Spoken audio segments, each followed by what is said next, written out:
Guys, tara kain tayo ng tig ₱100 na balut each. Literally guys, sobrang nagki-crave ako ng balut and wala akong mahanap sa street guys. So ayun guys, meron sa Grab guys. Alam niyo magkano siya per piece? 100 per piece basically guys kasi 3 pieces, ₱240 siya.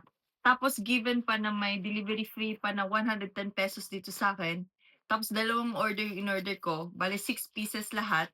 So that's a total of 240 plus 240, it's equals to ₱480. ₱480 plus ₱110 na delivery fee, that's around ₱590 and anim siya guys. So basically, ₱100 per balot siya.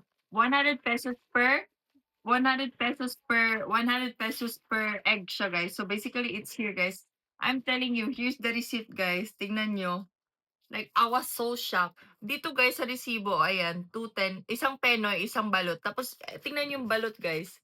It's ₱210, 3 pieces. So, ayan. Here's the, I don't know where's the balot or the penoy here, but let's open first. Feel ko yung may line yung balot, ayan. So, nagki-crave talaga ako ng balot guys, literally. Like, I was craving for balot for a long time. Like, literally, I couldn't contain myself. Like, to the point na para na akong mabuang, na gusto ko na talagang kumain ng balot. Yan. Tapos, unbox muna natin. Unbox muna. Ayan yung balot, guys. Balot pa rin naman siya. Itlog pa rin naman talaga siya. Oh, eto penoy siya, guys. This is the penoy.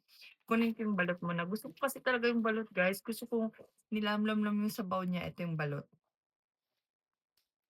Yan. Like, sobrang adik ko talaga sa balot to the point na, ayan.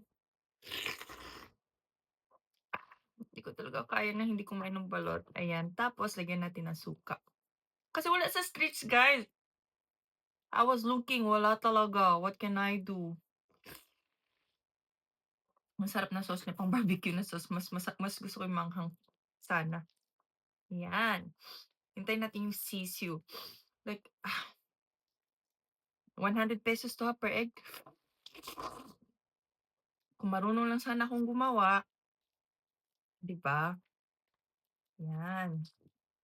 Yan na yung balots natin. Ba't walang sisiu? Ay, ayun yung sesiu, nagtago. Saan siya nagtago? Yun pala sa kabila yung sisiu. Ayan. Hala, ba't walang sisiu? Maliit lang yung ay, ayan yung sisiu. Ayan. Ayan. Mhm. Sobrang nag-crave talaga ako, guys.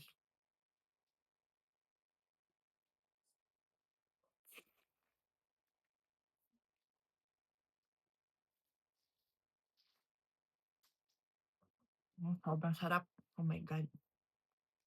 Kainin ko muna 'to, enjoyin ko muna. Bye-bye.